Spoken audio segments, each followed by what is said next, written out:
ಹುಡುಗಿಯರಿದ್ದಂತಲ್ಲೇ ಕರ್ಕೊಂಡು ಹೋಗ್ತಾರೆ ಇವ್ರನ್ನ ಮಸಾಜ್ಗೆ ಅಂತ ಹೇಳಿ. ಆದ್ರೆ ಅವ್ರಿಗೆ ಮಸಾಜ್ ಬಗ್ಗೆ ಯಾವ ಅನುಭವನೂ ಇರುವುದಿಲ್ಲ. ಸುಮ್ಮನೆ ಒಂದ್ಸರಿ ಈ ರೀತಿ ತಪ್ಕೊಂಡಾಗ ಮಾಡಿ ಒಂದ್ ಸ್ವಲ್ಪ ಹೀಗೀಗ್ ಮಾಡಿ. ಐಲ್ಯಾಂಡ್ ಅಲ್ಲಿ ಪ್ರಾಪರ್ ಮಸಾಜ್ ಸೆಂಟರ್ ಏನಿದೆ ಅಲ್ಲಿ ಒಳಗೆ ಹೋದ್ರೆ ಅಲ್ಲಿ ಏಜ್ಡ್ ಇದ್ದವರು ಕರೆಕ್ಟ್ ಆಗಿ ಥೆರಪಿ ತರ ಮಸಾಜ್ ಮಾಡ್ತಾರೆ. ಮಸಾಜ್ ಹೇಗ್ ಮಾಡ್ತಾರೆ ಅಂತ ಹೇಳಿದ್ರೆ, ಬರ್ತಾರೆ, ಅವನಿಗೆ ಎಣ್ಣೆ ಹಾಕ್ತಾರೆ, ತಿಕ್ತಾರೆ. ಅದನ್ನ ಏನಂದ್ರೆ ಆ ಡೋರು ಓಪನ್ ಇರುತ್ತೆ, ಅಲ್ಲಿ ಬರೋನ್ ಇವನ್ ನೋಡ್ತಿರ್ತಾನೆ, ಇವನ್ ಬರೋನ್ ಅವ್ನ್ ನೋಡ್ತಿರ್ತಾನೆ. ಏನಾದ್ರೂ ಆಗ್ಲಪ್ಪ, ಮಜಾ ಮಾಡ್ಲಿಕ್ಕೆ ಬಂದಿದ್ದೇವೆ, ಮಜಾ ಮಾಡ್ಲೇಬೇಕು ನಾವು ಅಂತ ಹೇಳಿ ಒಂದ್ಸರಿ ಅವಳು ಅವನನ್ನ ಹಗ್ ಮಾಡ್ತಾಳೆ, ಒಮ್ಮೆ ಕಿಸ್ ಮಾಡ್ತಾಳೆ. ಒಂದ್ 10 ದಿವಸನೋ 15 ದಿವಸ ಆದ ನಂತರ ಒಂದು ವಾಟ್ಸಪ್ ಕಾಲ್ ಬರುತ್ತೆ ಇವ್ರಿಗೆ. ಈ ರೀತಿ ನೀನು ಅವತ್ತು ಅವ್ರ ಜೋಡಿ ಇದ್ರಲ್ಲ, ಅದು ಸ್ಕ್ಯಾಮ್ ಆಗಿದೆ, ಇದು ಸ್ಕ್ಯಾಂಡಲ್ ಆಗಿದೆ, ಅದು ಸಮಸ್ಯೆ ಆಗಿದೆ. ಡ್ಯಾನ್ಸ್ ಆಡ್ಲಿಕ್ಕೆ ಒಂದು ಹುಡುಗಿ ಗಿಡುಗಿ ಬೇಕಾದ್ರೆ, ನಿಮ್ಮ ಪಕ್ಕದಲ್ಲಿ ಕೂತ್ಕೊಳ್ಳಿಕ್ಕೆ ಒಂದು ಹುಡುಗಿ ಬೇಕಾದ್ರೆ ಈ ಟೋಕನ್ ಕೊಟ್ಟರೆ ಅವಳು ಬರ್ತಾಳೆ ಅಂತ ಹೇಳಿ. 1976ರ ಕಾನೂನು ದಮನ್ ಡಿವ್ ಮತ್ತೆ ಗೋವಾ ನೀರಿನ ಮೇಲೆ ಕೆಸಿನೋ ಈ ರೀತಿ ಆಟಗಳನ್ನ ಆಡಬಹುದು. ಯಾಕಂದ್ರೆ ಪ್ರವಾಸಿಗರು ಹೆಚ್ಚು ಬರ್ತಾರೆ. ನೀವೇನಾದ್ರೂ ಏರ್ಪೋರ್ಟ್ ನಿಂದ ಇಳಿದ್ರಿ ಅಂತ ಹೇಳಿದ್ರೆ ಸುಮಾರು ಒಂದು 30 ಕಿಲೋಮೀಟರ್ ಇರುವುದಿಲ್ಲ, ಆಗ್ಲೇನದಕ್ಕೆ 4,000 5,000 ಹೇಳಿ. ಅಂದ್ರೆ ಭಾರತೀಯ ಬೇರೆ ರಾಜ್ಯದಿಂದ ಹೋಗ್ಬೇಕಾದ್ರೂ ಗೋವಾ ಹೋಗ್ಬೇಕಾದ್ರೆ ಪಾಸ್ಪೋರ್ಟ್ ಇತ್ತು. ಮಾನ್ಯ ವೀಕ್ಷಕರೇ, ಅಳಿದು ಉಳಿದವರು ಕಂಡಂತೆ ಸ್ವಾಗತ ಸುಸ್ವಾಗತ. ಕಳೆದ 2 ಸಂಚಿಕೆಯಲ್ಲಿ ಗೋವಾದ ಕ್ಯಾಸಿನೋಗ್ ಹೋದ್ರೆ ಏನಾಗುತ್ತೆ, ಯಾವ ರೀತಿ ಜೂಜಾಟದಲ್ಲಿ ದುಡ್ಡನ್ನ ಕಳ್ಕೊಳ್ತಾರೆ, ಭೂಮಿ ಮೇಲೆ ಮತ್ತೆ ನೀರಿನ ಮೇಲೆ ಗೋವಾ ಅನ್ನುವಂಥದ್ದು ಮಧ್ಯೆ ಇರುವಂತ ವ್ಯತ್ಯಾಸವೇನು ಅಂತ ಹೇಳಿ ನಾವು 2 ಸಂಚಿಕೆಯಲ್ಲಿ ಸುಮಾರು ಮಾತಾಡಿದ್ದು. ಯಾಕಂದ್ರೆ ಅವರವರ ಅನುಭವಗಳನ್ನ ಹಂಚಿಕೊಂಡಿದ್ದು ನಾನು ನಿಮ್ಮ ಮುಂದೆ ಇಟ್ಟಿದ್ದೆ. ಕೇವಲ ನಾವು ಕ್ಯಾಸಿನೋ ಅಂದ್ಕೊಳ್ಳೇನೆ ಜೂಜಾಟದ ಬಗ್ಗೆ ಎಷ್ಟು ಜನ ದುಡ್ಡು ಕಳ್ಕೊಂಡ್ರು, ಯಾವ ರೀತಿ ಎಲ್ಲ ನಮ್ಮ ರಾಜ್ಯದಲ್ಲಿ ದೊಡ್ಡ ಮಟ್ಟದ ಸಮಸ್ಯೆ ಸೃಷ್ಟಿ ಆಯಿತು, ಎಷ್ಟೆಲ್ಲ ಆತ್ಮಹತ್ಯೆಗಳಾದವು, ನಡೀತಾ ಇದ್ದಾವ ಅನ್ನುವಂಥದ್ದು ಮಾತಾಡ್ತಾ ಇದ್ದು. ಮತ್ತೆ ಯಾವ ರೀತಿ ರಾತ್ರಿನೇ ಕೋಟಿಗಟ್ಟಲೆ ಕಳ್ಕೊಳ್ತಾರಂತ ಹೇಳಿ ಒಂದು ಮಾತಾದರೆ, ಇನ್ನೊಂದು ಕಡೆ ಭೂಮಿ ಮೇಲೆ ನಡೆಯುವಂಥ ಸೆಕ್ಸ್ ರಾಕೆಟ್, ಸೆಕ್ಸ್ ಗೇಮ್ಗಳು, ಮಸಾಜ್ ಗೇಮ್ಗಳು, ಮತ್ತೆ ವಿದೇಶಿ ಹುಡುಗಿಯರನ್ನಿಟ್ಕೊಂಡು ಯಾವೆಲ್ಲ ರೀತಿ ಆಟ ಆಡ್ತಾರೆ. ಇದಕ್ಕೆಲ್ಲ ನಮ್ಮ ದೇಶದವರಷ್ಟೇನೆ ವಿಷಯಕ್ಕೆ ಬಲಿ ಆಗ್ತಾರೆ. ಇದೆಲ್ಲದಕ್ಕಿಂತ ಹೆಚ್ಚಾಗಿ ಹುಡುಗಿಯರ ಕರ್ಕೊಂಡು ಹೋಗ್ತೇನೆ ಅಂತ ಹೇಳಿದಂಥ ವ್ಯಕ್ತಿ ಏನು ಫೋನ್ ನಂಬರ್ ತಗೊಳ್ತಾನೆ, ಆ ಫೋನ್ ನಂಬರು ಮುಂದೆ ಯಾವೆಲ್ಲ ರೀತಿ ದುರ್ಬಳಕೆ ಆಗುತ್ತೆ ಅಂತ ಹೇಳಿ ಈ ಸಂಚಿಕೆಯಲ್ಲಿ ಮಾತಾಡುವ. ಯಾಕಂದ್ರೆ ಫೋನ್ ನಂಬರ್ ಕೊಟ್ಟಾದ ನಂತರ ಮುಂದೆ ಯಾವಾಗ ಒಂದು ಮಸಾಜ್ ಸೆಂಟರ್ಗೆ ಹೋಗ್ತಾನೆ, ಆ ನಂತರ ಈ ಫೋನ್ ನಂಬರ್ ಎಲ್ಲೆಲ್ಲಿ ಹಂಚಿಕೆ ಆಗುತ್ತೆ, ದೇಶದ ಯಾವ್ಯಾವ ಮೂಲೆಗೆ ಹಂಚಿಕೆ ಆಗುತ್ತೆ, ದುರ್ಬಳಕೆ ಆಗುತ್ತೆ ಅಂತ ಹೇಳಿ ಈ ಸಂಚಿಕೆಯಲ್ಲಿ ಮಾತಾಡುವ. ಅದಕ್ಕಿಂತ ಮೊದಲು ಗೋವಾದಲ್ಲಿ ಕ್ಯಾಸಿನೋ ಅನ್ನೋದು, ಇನ್ನೊಂದು ಕಡೆ ಈ ಸೆಕ್ಸ್ ವರ್ಕ್ ಅನ್ನುವಂಥದ್ದು ದೊಡ್ಡ ಮಟ್ಟದಲ್ಲಿ ಇದು ಬಂತು ಅನ್ನೋದನ್ನ ನೋಡ್ತಾ ಹೋದರೆ ಏನು 1990ರವರೆಗೆ ಗೋವಾ ಅಷ್ಟು ದೊಡ್ಡ ಮಟ್ಟದಲ್ಲಿ ಇಲ್ಲಿ ಟೂರಿಸಂ ಅಂತ ದೊಡ್ಡ ಮಟ್ಟದಲ್ಲಿ ಇರುವುದಿಲ್ಲ. ಆದರೆ ವಿದೇಶಿಗರೇನಂತ ಹೇಳಿದ್ರೆ ವಿಶೇಷವಾಗಿ 80ರ ಮೇಲೆ ಅತಿ ಹೆಚ್ಚು ವಿದೇಶಿಗರು ಇಲ್ಲಿ ಬರ್ಲಿಕ್ಕೆ ಶುರು ಮಾಡ್ತಾರೆ. ಇದಕ್ಕೆ ಮೂಲ ಕಾರಣ ಆಗುದಂತ ಹೇಳಿದ್ರೆ ವಿಯೆಟ್ನಾಂ ಅಂತ ಹೇಳಿ ನೀವು ಕೇಳಿರ್ತೀರ. ಈ ವಿಯೆಟ್ನಾಂ ದೇಶದಲ್ಲಿ ಅಮೆರಿಕ ಮತ್ತೆ ವಿಯೆಟ್ನಾಂ ಮಧ್ಯೆ ದೊಡ್ಡ ಮಟ್ಟದ ಯುದ್ಧ ಶುರುವಾಗುತ್ತೆ. ಯಾವಾಗ ಯುದ್ಧ ಶುರುವಾಗುತ್ತೆ ಅದೇ ಸಮಯಕ್ಕೆ ಏನಾಗುತ್ತೆ ಅಂತ ಹೇಳಿದ್ರೆ ಅಲ್ಲಿರುವಂತ ಹಿಪ್ಪಿ ಟೂರಿಸಂ ಏನಿದೆ, ಯುದ್ಧ ಮಾಡುವಂತದನ್ನ ವಿರೋಧಿಸಿ ಅವರೆಲ್ಲ ಏನ್ ಮಾಡ್ತಾರೆ, ಭಾರತದತ್ತ ಮುಖ ಮಾಡ್ತಾರೆ. ಭಾರತದತ್ತ ಮುಖ ಮಾಡಿದಾಗ ವಿಶೇಷವಾಗಿ ಅವ್ರು ಏನ್ ಮಾಡ್ತಾರೆ ಅಂದ್ರೆ ಭಾರತದ ಗೋವಾದ ಹತ್ರ ಬರ್ತಾರೆ. ಯಾಕೆ ಇವ್ರು ಬರ್ತಾರೆ, ವರ್ಷಕ್ಕೆ 2 ಅಥವಾ 3 ತಿಂಗಳು ಇವ್ರು ಯಾಕೆ ಈ ಬೀಚ್ಗಳಿಗೆ ಬರ್ತಾರೆ ಅನ್ನುವಂಥದ್ದು ಮೊದಲು ನಾವು ತಿಳ್ಕೊಬೇಕಾಗತ್ತೆ. ಯಾಕಂತ ಹೇಳಿದ್ರೆ ಬೀಚ್ ಕಲ್ಚರ್ ಅನ್ನುವಂಥದ್ದು ನಮ್ಮ ದೇಶದಲ್ಲಿ ವಿಶೇಷವಾಗಿಲ್ಲ. ಅಂದ್ರೆ ಬೀಚ್ ಹೋಗ್ತಾರೆ, ಸಮುದ್ರ ಪಕ್ಕ ನಿಲ್ತಾರೆ, ಸುಮಾರು ಜನ ಆಟ ಆಡ್ತಾರೆ, ಇನ್ನೊಂದು ಮಾಡ್ತಾರೆ, ಬರ್ತಾರೆ. ಆದ್ರೆ ನಮ್ಮ ದೇಶದಲ್ಲಿ ನೀವು ಒಂದು ಕಲ್ಚರ್ನ ಅಬ್ಸರ್ವ್ ಮಾಡಿ, ಯಾವತ್ತು 2 ಪೀಸ್ ಹಾಕಿರೋದಿಲ್ಲ ಅಂತ ಹೇಳಿದ್ರೆ ಬಿಗಿನಿ ಹಾಕ್ಕೊಂಡು ಬೀಚ್ ಪಕ್ಕದಲ್ಲಿ ಹೋಗಿ ಮಲಗೋದು. ಇದೆಲ್ಲದಕ್ಕಿಂತ ಹೆಚ್ಚಾಗಿ ಸ್ವಲ್ಪ ಮುಂದೆ ಹೋಗಿ ಐಲ್ಯಾಂಡ್ಗಳಿದ್ರೆ ಅಲ್ಲಿ ಪೂರ್ತಿ ಬಟ್ಟೆಯನ್ನ ಬಿಚ್ಚಿ ಮಲಗುವಂಥದ್ದು. ಇದು ನಮ್ಮ ದೇಶದಲ್ಲಿ ಯಾವತ್ತು ಈ ಕಲ್ಚರ್ ಬರೋದಿಲ್ಲ ಅಂತ ಹೇಳಿದ್ರೆ ನಮ್ಮ ದೇಶದ ಹವಾಮಾನ, ನಮ್ಮಲ್ಲಿ ಚಳಿಗಾಲ, ಮಳೆಗಾಲ, ಬೇಸಿಗೆಗಾಲ ಇಲ್ಲಿವರೆಗೂ ಇನ್ನೂ ಸ್ವಲ್ಪ ಜೀವಂತವಾಗೇ ಇದಾವೆ. ಯಾಕಂತ ಹೇಳಿದ್ರೆ ನಮ್ಮಲ್ಲಿ ಪರಿಸರವನ್ನ ನಾಶ ಮಾಡಿಲ್ಲ ಅಂತ ಹೇಳಿ ಇನ್ನೂ ಜೀವಂತವಾಗಿದ್ದಾವೆ. ಆದ್ರೆ ನಾವೇನಾದ್ರೂ ಯುರೋಪ್ ಖಂಡಕ್ಕೆ ಬಂದ್ಬಿಟ್ರೆ ನಿಮ್ಗಲ್ಲಿ ಸೂರ್ಯನ ಕಾಣೋದೇ ಭಾರಿ ಕಷ್ಟ ಆಗುತ್ತೆ, ಬಿಸಿಲೇ ಇರುವುದಿಲ್ಲ. ನೀವು ರಷ್ಯಾಗೆ ಬಂದ್ಬಿಟ್ರೆ ಬಿಸಿಲು ಅನ್ನೋದು ಅಷ್ಟು ಕಡಿಮೆ ಆಗಿರುತ್ತೆ. ಯಾಕಂತ ಹೇಳಿದ್ರೆ ಪ್ರತಿ ಹಿಮದಿಂದ ತುಂಬಿಕೊಂಡಿರುತ್ತೆ. ನಾರ್ವೆ ಅಂತ ರಾಷ್ಟ್ರಗಳಲ್ಲಿ ಎಷ್ಟೋ ತಿಂಗಳುಗಟ್ಲೆನೆ ಹಗಲು ಅನ್ನೋದೇ ಇರುವುದಿಲ್ಲ, ಬರೀ ರಾತ್ರಿ ಅಷ್ಟೇ ಇರುತ್ತೆ. ಹೀಗಾಗಿ ಇವರಿಗೆ ಸೂರ್ಯನ ಬೆಳಕು ಬೇಕಾಗುತ್ತೆ. ಯಾಕಂದ್ರೆ ಸೂರ್ಯನ ಬೆಳಕು ನಮ್ಗೆ ಎಷ್ಟು ಬೇಕೋ ಅಷ್ಟು ಸಿಗ್ತಾ ಇರುತ್ತೆ. ಹೀಗಾಗಿ ನಾವು ಯಾವತ್ತೂ ಫುಲ್ ಬಟ್ಟೆ ಹಾಕೊಂಡೇ ತಿರುಗ್ತಾ ಇರ್ತೇವೆ. ಆದ್ರೆ ಇವರಿಗೆ ಸೂರ್ಯನ ಕಿರಣಗಳು ನೇರವಾಗಿ ಇವ್ರ ಮೈ ಮೇಲೆ ಬೀಳುವುದಿಲ್ಲ. ಇದು ಇವ್ರಿಗೆ ದೊಡ್ಡ ಸಮಸ್ಯೆಯಾಗಿ ಮೆಲನಿನ್ನ ಸಮಸ್ಯೆ ಅಂದ್ರೆ ಉತ್ಪತ್ತಿ ಏನಾಗುತ್ತೆ, ಅದರ ಉತ್ಪತ್ತಿ ಆಗುದಿಲ್ಲ. ಇದೆಲ್ಲದಕ್ಕಿಂತ ಹೆಚ್ಚಾಗಿ ಚರ್ಮ ರೋಗಕ್ಕೆ ಸುಮಾರು ಜನ ಬಲಿಯಾಗ್ತಾರೆ. ನೀವು ನೋಡ್ಬೋದು. ಹೀಗಾಗಿ ಸುಮಾರು ಜನ ಅಲ್ಲಿ ಕೆಂಪಗಿರ್ತಾರೆ. ಈ ಸಮಸ್ಯೆ ಅಲ್ಲಿ ದೊಡ್ಡ ಮಟ್ಟದಲ್ಲಿ ಇರೋದ್ರಿಂದ ಅಲ್ಲೇನಂತ ಹೇಳಿದ್ರೆ ಇಲ್ಲಿ ಹಾಗೆ ನಾವು ಯೋಗ ಅಥವಾ ಇನ್ನೊಂದು ಏನೇನು ಮಾಡ್ತೇವೆ ಅದೇ ರೀತಿನೇ ಸೂರ್ಯನ ಕಿರಣಗಳನ್ನ ನೀವು ನೇರವಾಗಿ ತಗೊಳ್ಬೇಕು. ವರ್ಷಕ್ಕೆ ಇಷ್ಟು ತಿಂಗಳಾದ್ರು ಅನ್ನುವಂಥದ್ದು ಇರೋದ್ರಿಂದ ಇವ್ರೇನ್ ಮಾಡ್ತಾರೆ ಅಂದ್ರೆ ಮೊದಲು ವಿಯೆಟ್ನಾಂನ ಆಯ್ಕೆ ಮಾಡ್ಕೊಂಡಿರ್ತಾರೆ. ವಿಯೆಟ್ನಾಂ ಇವ್ರಿಗೆ ತುಂಬಾ ಕಡಿಮೆನೂ ಬೀಳ್ತಾ ಇರುತ್ತೆ. ಯಾವಾಗ ವಿಯೆಟ್ನಾಂ ಮೇಲೆ ಅಮೆರಿಕ ಮತ್ತು ವಿಯೆಟ್ನಾಂ ಯುದ್ಧ ದೊಡ್ಡ ಮಟ್ಟದಲ್ಲಿ ನಡೆಯುತ್ತೆ, ಯಾಕಂತ ಹೇಳಿದ್ರೆ ಆ ಯುದ್ಧದ ಬಗ್ಗೆ ನೀವು ಸೋಷಿಯಲ್ ಮೀಡಿಯಾಗಳಲ್ಲಿ ನೀವು ಆ ವಿಡಿಯೋಗಳನ್ನ ನೋಡಿದಾಗ ನಿಮ್ಗೆ ಅನ್ಸುತ್ತೆ ಏನಪ್ಪಾ ಇದು ವಿಯೆಟ್ನಾಂ ಮೇಲೆ ಈ ರೀತಿ ದಾಳಿ ಆಯ್ತು ಅಂತ ಹೇಳಿ. ಯಾಕಂದ್ರೆ ಅವ್ರ ವಿಪರೀತ ಕಾಡು ಮತ್ತು ಒಂದ್ ಕಡೆ ಸಮುದ್ರ ಎಲ್ಲ ಇರೋದ್ರಿಂದ ಅಮೆರಿಕ ಮೇಲಿಂದ ದಾಳಿ ಮಾಡ್ತಾ ಇರುತ್ತೆ. ಈ ದಾಳಿಯಿಂದ ತಪ್ಪಿಸ್ಕೊಳ್ಳಿಕ್ಕೆ ಅವ್ರು ಎಲ್ಲೆಲ್ಲೋ ಹೋಗ್ತಾ ಇರ್ತಾರೆ. ಹೀಗಾಗಿ ಸಂಪೂರ್ಣವಾಗಿ ಅಲ್ಲಿ ವಿದೇಶಿಗರು ಹೋಗುದು ನಿಲ್ಲಿಸಿಬಿಡ್ತಾರೆ. ಸಿಂಗಪೂರು ಇರುತ್ತೆ, ಥೈಲ್ಯಾಂಡು ಇವೆಲ್ಲ ಇರ್ತಾವ ಆ ಸಮಯದಲ್ಲೂ. ಆದ್ರೆ ಅವ್ರಿಗೇನಂದ್ರೆ ವಿಯೆಟ್ನಾಂ ತುಂಬಾ ಕಡಿಮೆ ಬೀಳ್ತಾ ಇರುತ್ತೆ. ಅವ್ರು ಗಳಿಸಿದ್ದು ಇಷ್ಟು ದುಡ್ಡು ಅನ್ನೋದ್ರಲ್ಲಿ ವರ್ಷದಲ್ಲಿ ಇಷ್ಟು ಖರ್ಚು ಮಾಡ್ಬೇಕು ಅನ್ನೋದು ಇರುತ್ತೆ. ಸೊ ಹೀಗಾಗಿ ಅವ್ರು ಏನ್ ಮಾಡ್ತಾರೆ, ಭಾರತದ ಗೋವಾನು ಅಷ್ಟೇ ಚೀಪ್ ಇರುತ್ತೆ. ಹೀಗಾಗಿ ಭಾರತವನ್ನ ಆಯ್ಕೆ ಮಾಡಿ ವಿಯೆಟ್ನಾಂ ಅಲ್ಲಿ ಯುದ್ಧವನ್ನ ನಿಲ್ತಾ ಹೋಗುತ್ತೆ. ಇದೇ ಸಮಯಕ್ಕೆ 90ರ ನಂತರ ಏನಾಗುತ್ತೆ ಅಂತ ಹೇಳಿದ್ರೆ ಗೋವಾದಲ್ಲಿ ಒಂದು ಕಾನೂನು ಇದೆ. ಅದೇನಂತ ಹೇಳಿದ್ರೆ 1976ರ ಕಾನೂನು, ದಮನ್ ಡಿವ್ ಮತ್ತೆ ಗೋವಾ ಈ ಕಾನೂನಿದೆ. ಈ ಕಾನೂನನ್ನ ಅಲ್ಲಿ ಜಾರಿ ಮಾಡ್ತಾರೆ. ಅದೇನಂತ ಹೇಳಿದ್ರೆ ಏನು ನೀರಿದೆ, ನೀರಿನ ಮೇಲೆ ಕೆಸಿನೋ ಈ ರೀತಿ ಆಟಗಳನ್ನ ಆಡಬಹುದು. ಯಾಕಂದ್ರೆ ಪ್ರವಾಸಿಗರು ಹೆಚ್ಚು ಬರ್ತಾರೆ. ನೆಲದ ಮೇಲೆ ಒಂದು ಕಾನೂನು, ನೀರಿನ ಮೇಲೆ ಒಂದು ಕಾನೂನು. ಈ ಎರಡೂ ಕಾನೂನಿನ ಮಧ್ಯ ಉದ್ದೇಶ ಏನಿತ್ತು ಮಾಡುದಂತ ಹೇಳಿದ್ರೆ ವಿದೇಶಿಗರು ಏನಂತ ಹೇಳಿದ್ರೆ ಇನ್ನೂ ಜಾಸ್ತಿ ಬರ್ಲಿ, ನಮ್ಮ ಟೂರಿಸಂ ಡೆವಲಪ್ ಆಗ್ಲಿ, ನಮಗೆ ಬೇರೆ ರೀತಿ ಯಾವುದೇ ಇನ್ಕಮ್ ಇಲ್ಲ ಗೋವಾದಲ್ಲಿ ಅನ್ನುವಂಥದ್ದು ಇವ್ರದ್ದಿತ್ತು.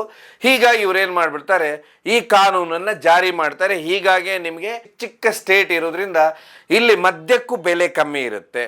1976ರ ಕಾನೂನನ್ನ ಲಾಗು ಮಾಡ್ತಾರೆ. ಕಾನೂನು ಲಾಗು ಮಾಡಿದಾಗ ನೀರಿನ ಮೇಲೆ ಇವರು ಕ್ಯಾಸಿನೋ ಈ ರೀತಿ ಎಲ್ಲ ಆಟಗಳನ್ನ ಆಡಿಸಬಹುದು. ಆದ್ರೆ ಆ ಆಟದ ಸ್ವರೂಪ ಅಷ್ಟೇ ಬದಲಾಗುತ್ತೆ ಭಾರತದ. ಯಾಕಂದ್ರೆ ಕ್ಯಾಸಿನೋ ಅಂತ ಬಂದ ಕೂಡ್ಲೇನೆ ಇವೆಲ್ಲ ಗೇಮ್ಗಳು, ವಿಡಿಯೋ ಗೇಮ್ಗಳೆಲ್ಲಾನು ಬೇಕಾದಷ್ಟಿದೆ. ನೀವು ಸಿಂಗಪೂರ್ನಿಂದ ಒಂದು ಅತಿ ದೊಡ್ಡ ಹಡಗು ಹೋಗುತ್ತೆ, ಅದರಲ್ಲಿ ಸರಿಸುಮಾರು 10,000 ಜನ ಪ್ರಯಾಣ ಮಾಡ್ತಾರೆ. 24 ಫ್ಲೋರ್ ಹೈಟ್ ಇರುತ್ತೆ. ಇದೆಲ್ಲದಕ್ಕಿಂತ ಹೆಚ್ಚಾಗಿ ಫುಟ್ಬಾಲ್ ಗ್ರೌಂಡ್ ಇದೆ, ವಾಲಿಬಾಲ್ ಗ್ರೌಂಡ್ ಇದೆ, ಸ್ವಿಮ್ಮಿಂಗ್ ಪೂಲ್ ಇದೆ, ಅದರಲ್ಲಿ 6 ಸಿನಿಮಾ ಥಿಯೇಟರ್ಗಳಿದೆ. ಅದೇ ಅಷ್ಟೇನೆ ಅದ್ರ ಮೇಲೆ ಕ್ಯಾಸಿನೋನು ಇದೆ, ಮಕ್ಕಳಾಡೋದು ಗೇಮ್ಗಳಿದೆ. ಇವೆಲ್ಲ ಏನಂತ ಹೇಳಿದ್ರೆ ಸಿಂಗಾಪುರ್ನಿಂದ ಹೊರಡುವಂತ ಸುಮಾರು ಈ ರೀತಿಯ 1-2-3 ದೊಡ್ಡ ದೊಡ್ಡ ಕ್ರೂಸ್ಗಳಿದಾವೆ. ಸೊ ಇದರಲ್ಲಿ ಏನಂತ ಹೇಳಿದ್ರೆ 3 ದಿವಸದ್ದು 4 ದಿವಸದ್ದು ಟ್ರಿಪ್ ಇರುತ್ತೆ, 7 ದಿವಸ ಟ್ರಿಪ್ ಇರುತ್ತೆ. ಅದರ ಹತ್ತಿದ ನಂತರ ಊಟ ಪ್ರತಿಯೊಂದು ಫ್ರೀ. ಅಲ್ಲಿ ಕ್ಯಾಸಿನೋ ಆಡುವಂತವನು ಅಂತ ಹೇಳಿದ್ರೆ ಈ ರೀತಿ ಜೂಜಾಟದ ತರದ ಮಾರ್ಪಾಡು ಮಾಡಿರೋದಿಲ್ಲ.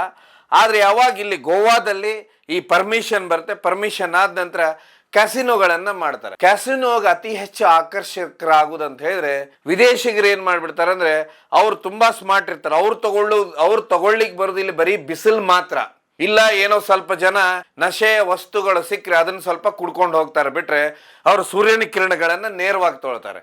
ಆದ್ರೆ ಈ ಒಂದು ಇದಕ್ಕೆ ಅತಿ ಹೆಚ್ಚು ಅಡಕ್ಟ್ ಆಗಿದ್ದಂತ ಹೇಳಿದ್ರೆ ನಮ್ಮ ದೇಶದವರು, ಅದರಲ್ಲೂ ವಿಶೇಷವಾಗಿ ದಕ್ಷಿಣ ಭಾರತದವರು ಸುಮಾರು ಜನ, ಮತ್ತೆ ಪಂಜಾಬ್ ಹರಿಯಾಣ ಕಡೆ ಡೆಲ್ಲಿ ಕಡೆಯಿಂದನೂ ಸುಮಾರು ಜನ ಈ ಭಾಗಕ್ಕೆ ಬರ್ಲಿಕ್ಕೆ ಶುರು ಮಾಡ್ತಾರೆ. ಗುಜರಾತ್ ಕಡೆಯಿಂದ ವಿಶೇಷವಾಗಿ ಅತಿ ಹೆಚ್ಚಿನ ಜನ ಬರ್ತಾರೆ. ಯಾಕಂದ್ರೆ ಕೆಲವೊಂದು ಇಫೆಕ್ಟ್ಗಳು ಹೇಗಾಗ್ತಾವ ಅಂತ ಹೇಳಿದ್ರೆ ನಮ್ಮ ದೇಶದಲ್ಲಿ ಗುಜರಾತ್ನಲ್ಲಿ ಗಾಂಧೀಜಿ ಅವರು ಹುಟ್ಟಿದ ನಾಡು ಅಂಥೇಳಿ ಅಲ್ಲಿ ಇವತ್ತಿನವರೆಗೂ ಲಿಕ್ಕರ್ ಇಲ್ಲ, ಲಿಕ್ಕರ್ ಬ್ಯಾನ್ ಇದೆ. ಹೀಗಾಗಿ ಅತಿ ಹೆಚ್ಚವನ್ನ ಬ್ಯಾನು ಗುಜರಾತ್ನಲ್ಲಿ ಇರೋದ್ರಿಂದ ಅತಿ ಹೆಚ್ಚು ಜನ ಆಕರ್ಷಿತರಾಗಿ ಈ ಕಡೆ ಬರ್ತಾರೆ. ಬಂದಾಗ ಏನಾಗುತ್ತೆ ಅಂತ ಹೇಳಿದ್ರೆ ಬಂದಂಥವ್ರು ಏನು ಮಾಡ್ತಾರೆ ಅಂತ ಹೇಳಿದ್ರೆ ಈ ಜೂಜಿನ ಹಿಂದೆ ಬೀಳ್ತಾರೆ ಎಲ್ಲರೂ ಅಂತ ಹೇಳಿದ್ರೆ ದಕ್ಷಿಣ ಭಾರತದವರು ಎಲ್ಲ ಸೇರಿ. ಯಾವಾಗ ಜೂಜಿನಲ್ಲಿ ಕ್ಯಾಸಿನೋ ಇದರಲ್ಲೆಲ್ಲ ದುಡ್ಡಿದೆ ಅಂತ ಗೊತ್ತಾಗತ್ತೆ. ಆಗ ಇಲ್ಲೇನ್ ಮಾಡುತ್ತಂದ್ರೆ ಅಂದರ್ ಬಾರ್ ಅನ್ನುವಂಥದ್ದು, ಇಸ್ಪೇಟ್ಗಳನ್ನ ದೊಡ್ಡ ಮಟ್ಟದಲ್ಲಿ ಆಟ ಆಗುತ್ತೆ.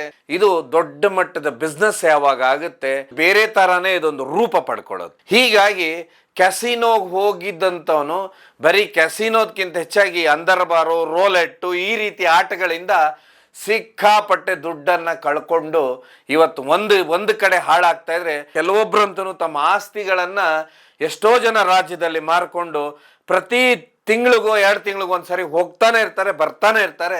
ಯಾಕಂದ್ರೆ ಅಲ್ಲಿರುವಂತ ಜನ ಬೋಟ್ಗಳಿರ್ತಾವೆ, ಅದರಲ್ಲಿ 3ನೇ ಫ್ಲೋರಲ್ಲಿ ಈ ರೀತಿಯ ಕ್ಯಾಸಿನೋಗಳನ್ನ ಇವ್ರು ಇಟ್ಟಿರ್ತಾರೆ. ಉಳಿದಿದ್ದ ಫ್ಲೋರ್ನಲ್ಲಿ ಊಟ, ಅದ್ರ ಮೇಲಿನ ಫ್ಲೋರ್ನಲ್ಲಿ ಡ್ರಿಂಕ್ಸು, ಈ ರೀತಿ ಎಲ್ಲ ಇಟ್ಕೊಂಡಿರ್ತಾರೆ. ಇವರು ಅಡಿಕ್ಟ್ ಆಗ್ಬಿಡ್ತಾರೆ. ಇದೇ ದೊಡ್ಡ ಸಮಸ್ಯೆ. ಆದ್ರೆ ಇನ್ನೊಂದು ಕಡೆ ಈ ಬಿಸಿನೆಸ್ನ ಏನಂತ ಹೇಳಿದ್ರೆ, ಯಾರು ಇವರು ಟೂರಿಸಂನ ವಿದೇಶಿಗರು ಬರ್ಬೇಕಂತ ಹೇಳಿದ್ದಾರೆ, ಅದು ಏನಾಗುತ್ತೆ ಅಂತ ಹೇಳಿದ್ರೆ ಅದಕ್ಕೆ ವಿಪರೀತವಾಗಿ ಇಲ್ಲಿ ನಮ್ಮ ಜನನೇ, ನಮ್ಮ ದೇಶದವರೇ, ನಮ್ಮ ರಾಜ್ಯದವರೇ ಅತಿ ಹೆಚ್ಚು ಜನ ಹೋಗ್ಲಿಕ್ಕೆ ಶುರುವಾಗಿ ಸಿಕ್ಕಾಪಟ್ಟೆ ದುಡ್ಡು ಕಳ್ಕೊಳ್ಳೋದು. ಇದಾದ ನಂತರ ಇದು ನೀರಿನ ಮೇಲಾದ್ರೆ ಇನ್ನು ನೆಲದ ಮೇಲೆ ಏನ್ ನಡೀತಪ್ಪ ಅಂತ ಹೇಳಿದ್ರೆ ಅಲ್ಲೇ ಬರೋದು ಸೆಕ್ಸ್ ವರ್ಕರ್ಸ್, ಸೆಕ್ಸ್ ಗೇಮ್ಸ್, ಈ ಮಸಾಜ್ ಅನ್ನುವಂಥದ್ದು. ಏನು ಒಂದ್ಸರಿ ಎಂಟ್ರಿ ಆಗ್ತೀರಾ ನೀವು ಗೋವಾದಲ್ಲಿ, ನೀವು ಹೋಗ್ತಾನೆ ಒಬ್ಬೊಬ್ಬರೇ ಹೋಗ್ತಿರ್ತಾರೆ, ಗೊತ್ತಾಗುತ್ತೆ. ಯಾಕಂತ ಹೇಳಿದ್ರೆ ಇಲ್ಲಿ ಟ್ಯಾಕ್ಸಿಗಳು ನಿಮ್ಗೆಲ್ಲರಿಗೂ ಚೆನ್ನಾಗಿ ಗೊತ್ತು, ವಿಪರೀತವಾದ ರೇಟ್ ಇಲ್ಲಿ ಟ್ಯಾಕ್ಸಿಗಳದು. ಯಾಕಂತ ಹೇಳಿದ್ರೆ ಇಲ್ಲಿ ನಮ್ಮಲ್ಲಿ ನಾವು ಆನ್ಲೈನಲ್ಲಿ ಬುಕ್ ಮಾಡ್ತೇವೆ, ಆ ರೀತಿಯ ಟ್ಯಾಕ್ಸಿ ಕಂಪ್ನಿಗಳು ಇಲ್ಲಿ ಆಪರೇಟ್ ಮಾಡೋದಿಲ್ಲ. ನೀವೇನಾದರೂ ಏರ್ಪೋರ್ಟ್ನಿಂದ ಇಳಿದ್ರಿ ಅಂತ ಹೇಳಿದ್ರೆ ಸುಮಾರು ಒಂದು 30 ಕಿಲೋಮೀಟರ್ ಇರೋದಿಲ್ಲ, ಆಗ್ಲೇನೆ ಅದಕ್ಕೆ 4,000 5,000 ಹೇಳಿ. ಆಗ ನೀವು ಯಾವಾಗ ಟ್ಯಾಕ್ಸಿಯಿಂದ ಹೈರಾಣ ಆಗ್ತೀರಾ, ಇಲ್ಲಿ ನೀವು ಉಪಯೋಗಿಸ್ತೀರಿ ಏನಂತ ಹೇಳಿದ್ರೆ 2 ವೀಲರ್ ಬೈಕ್ಗಳನ್ನ ಟ್ಯಾಕ್ಸಿಗಳು ಇರ್ತವೆ, ಹೀಗಾಗಿ ಕಡಿಮೆ ಬೀಳುತ್ತೆ ಅಂತೇಳಿ ಸುಮಾರು ಜನ ಉಪಯೋಗಿಸ್ತಾರೆ. ಆಗ ಏನಾಗುತ್ತೆ ಅಂದ್ರೆ ಈ ವ್ಯಕ್ತಿ ಏನು ಹುಡುಕ್ತಾ ಇದ್ದಾನೆ ಏನಿಲ್ಲ ಅಂತೇಳಿ ಮುಂದಿರೋನ್ಗೆ ಗೊತ್ತಿರುತ್ತೆ. ಹೀಗಾಗಿ ಅವನು ಯಾವಾಗ ಏನೊಂದು ಬೀಚ್ ಹತ್ರ ಹೋದ ಕೂಡಲೇ ಅಲ್ಲಿ ಸುಮಾರು ಜನ ತಿರುಗಾಡೋಂಥವ್ರು ಮಸಾಜ್ ಬೇಕಾ ಅಂತ ಹೀಗೆ ಕೇಳ್ತಾ ಇರ್ತಾರೆ. ಆಗ ಕೆಲವೊಬ್ರಿಗೆ ಏನಾಗುತ್ತೆ, ಮಸಾಜ್ ಮಾಡ್ತಾರೇನೋ ಅಂತೇಳಿ. ಯಾಕೆಂದ್ರೆ ಗೋವಾ ಅಂದ ಕೂಡಲೇ ನಾವು ಎಂಜಾಯ್ ಮಾಡ್ಲಿಕ್ಕೆ ಹೋಗಿರುವಂಥದ್ದು ಮೊದಲೇ ತಲೆಯಲ್ಲಿ ನಮ್ಮ ಪೂರ್ತಿ ಅಂತ ಹೇಳಿದ್ರೆ ನಮ್ಮ ತಲೆನೇ ಅದೇ ರೀತಿನೇ ಇಟ್ಕೊಂಡು ಹೋಗಿರ್ತೇವೆ. ಏನಾದರೂ ಆಗ್ಲಪ್ಪ ಮಜಾ ಮಾಡ್ಲಿಕ್ಕೆ ಬಂದಿದ್ದೇವೆ, ಮಜಾ ಮಾಡ್ಲೇಬೇಕು ನಾವು ಅಂತ ಹೇಳಿ. ಯಾವ ಒಂದು ಇದ್ರಲ್ಲಿ ಅವನು ಸಿಗ್ತಾನೆ ಬೀಚಲ್ಲಿ, ಅವನೇನ್ ಮಾಡ್ತಾನೆ, ಇನ್ನೊಂದು ಬೈಕ್ ಟ್ಯಾಕ್ಸಿ ಅಥವಾ ಇನ್ನೊಂದು ಇದರಲ್ಲಿ ಟ್ಯಾಕ್ಸಿಯಲ್ಲಿ ಕರ್ಕೊಂಡು ಹೋಗ್ತಾನೆ ಅಲ್ಲಿಗೆ. ಇಲ್ಲ ಇವನೊಂದು ಬೈಕ್ ಟ್ಯಾಕ್ಸಿ ಅಂದ್ರೆ ರೆಂಟಲ್ ಗಾಡಿ ತಗೊಂಡಿದ್ರೆ ಅವರೊಟ್ಟಿಗೆ ಹೋಗ್ತಾರೆ. ಅದು ಸುಮಾರು ಆ ಬೀಚ್ ಬಿಟ್ಟು ಒಂದು 7-8 ಕಿಲೋಮೀಟರ್ ಒಳಗಿರುತ್ತೆ. ಒಳಗೆ ಹೋದ ನಂತರ 2,500 3,000 ಈ ರೀತಿ ರೇಟ್ ಇರುತ್ತೆ. ಒಳಗೆ ಹೋದ ಕೂಡಲೇ ಅದ್ಭುತವಾದ ದಾಂಡಿಗರು ಇರ್ತಾರಲ್ಲಿ. ದಾಂಡಿಗರು ಇದ್ದಾಗ ಏನಾಗುತ್ತೆ ಅಂದ್ರೆ ಅವ್ರ ದೇಹ ಎಲ್ಲ ಮೈಕಟ್ಟು ತುಂಬಾ ಜೋರಾಗಿರುತ್ತೆ. ಒಳಗೆ ಹೋದ್ರೆ ಹುಡುಗಿಯರು ಇರ್ತಾರೆ, ಅವ್ರು ಏನ್ ಮಾಡ್ತಾರೆ ಅಂದ್ರೆ ಓಪನ್ ಆದಂತ ಕೆಲವೊಂದು ಡೋರ್ ಓಪನ್ ಇರುವಂತದ್ದೇ ಮಸಾಜ್ ಮಾಡುವಂತ ಜಾಗಗಳಿರ್ತವೆ. ಮಸಾಜ್ನ ಹೇಗ್ ಮಾಡ್ತಾರೆ ಅಂತ ಹೇಳಿದ್ರೆ, ಬರ್ತಾರೆ, ಅವನಿಗೆ ಎಣ್ಣೆ ಹಾಕ್ತಾರೆ, ತಿಕ್ತಾರೆ. ಅದನ್ನ ಏನಂದ್ರೆ ಆ ಡೋರು ಓಪನ್ ಇರುತ್ತೆ, ಅಲ್ಲಿ ಬರೋನು ಇವನ್ ನೋಡ್ತಿರ್ತಾನೆ, ಇವನ್ ಬರೋನು ಅವ್ನ್ ನೋಡ್ತಿರ್ತಾನೆ. ಅದಾದ ನಂತರ ಎಬ್ಬಿಸ್ತಾ ಇರ್ತಾರೆ, ಕಳಿಸ್ತಾ ಇರ್ತಾರೆ. ಹೆಚ್ಚೊತ್ತು ಏನಂತ ಹೇಳಿದ್ರೆ ಸುಮ್ಮನೆ ಒಂದ್ಸರಿ ಈ ರೀತಿ ತಬ್ಕೊಂಡಾಗ ಮಾಡಿ, ಒಂದ್ ಸ್ವಲ್ಪ ಹೀಗೀಗ್ ಮಾಡಿ ಈ ರೀತಿ ಅವನ್ನ ಮಸಾಜ್ ಮಾಡಿ ಹೊರಗೆ ಕಳಿಸ್ತಾರೆ. ಅಲ್ಲೇನಾದ್ರೂ ಜಾಸ್ತಿ ಮಾತಾಡಿದ ಕೂಡಲೇನೆ ಅವನನ್ನ ಫಸ್ಟ್ ಹೊರಗೆ ತಳ್ಳಿ ಹಾಕೋದಕ್ಕೆ ಒಬ್ಬ ವ್ಯಕ್ತಿ ಇರ್ತಾನೆ. ಇದೆಲ್ಲದಕ್ಕಿಂತ ಹೆಚ್ಚಾಗಿ ಆ ಮಸಾಜ್ ಮಾಡೋ ಜಾಗ ಇಷ್ಟು ಗಲೀಜಾಗಿರ್ತಾವಂತ ಹೇಳಿದ್ರೆ ಆ ರೀತಿ ಸ್ಮೆಲ್ ಎಲ್ಲ ಹೊಡಿತಾ ಇರುತ್ತೆ. ಯಾಕೆಂದ್ರೆ ಇದು ಇವರು ಬೀಚ್ ಪಕ್ಕದಲ್ಲಿರುವಂತ ಸಾಮಾನ್ಯ ಜನನ ಟಾರ್ಗೆಟ್ ಮಾಡುವಂತ ಜಾಗ. ನಾನು ಅದನ್ನೊಂದು ನೆನಪಲ್ಲಿ ಇಟ್ಕೊಳ್ಳಿ. ಇದು ಸಾಮಾನ್ಯರಂದ್ರೆ ಗೋವಾಕ್ಕೆ ಹೋಗ್ಬೇಕು, ಒಂದ್ಸರಿ ನೋಡ್ಬೇಕನ್ನೇನು ಹುಡುಗರು ಹೋಗಿರ್ತಾರೆ, ಎಂಜಾಯ್ ಮಾಡ್ಬೇಕಂತ ಹೇಳಿ ಅವರನ್ನ ಟಾರ್ಗೆಟ್ ಮಾಡುವಂತ. ಅದಾದ ನಂತರ ಇನ್ನು ಕೆಲವೊಬ್ರಿಗೆ ಇರುತ್ತೆ, ಯಾಕಂದ್ರೆ ಇದು ಎಲ್ಲರ ವಯಸ್ಸಿನಲ್ಲೂ ಬರುವಂತದ್ದೇ.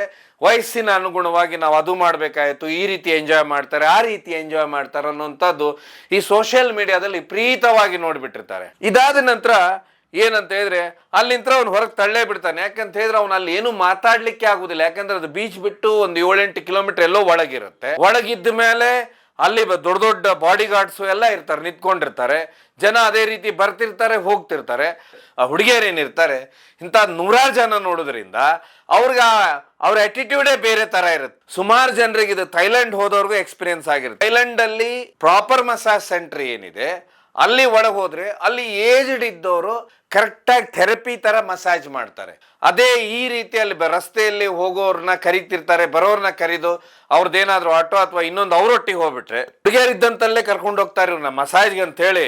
ಆದ್ರೆ ಅವ್ರಿಗೆ ಮಸಾಜ್ ಬಗ್ಗೆ ಯಾವ ಅನುಭವನೂ ಇರುವುದಿಲ್ಲ. ಸುಮ್ಮನೆ ಅವನ್ನ ಒಂದ್ಸರಿ ಕರೆಯುವುದು, ತಪ್ಕೊಳ್ಳೋದು, ಅವನ್ನ ಇದು ಮಾಡೋದು, ಆಯ್ತಪ್ಪ ಅಂತೇಳಿ ಕಳಿಸ್ತಾ ಇರೋದು. ಅಲ್ಲಿಂದ ಅವನು ಅಲ್ಲಿ ಹೋದ್ಮೇಲೆ ಅರ್ಧ ಹೆದರೇ ಬಿಡ್ತಾನೆ. ಅವ್ರ ಆ್ಯಕ್ಷನ್ನು ಅವ್ರದ್ದೆಲ್ಲ ನೋಡಿ ಹೆದರೋಗ್ಬಿಟ್ಟಿರ್ತಾನೆ.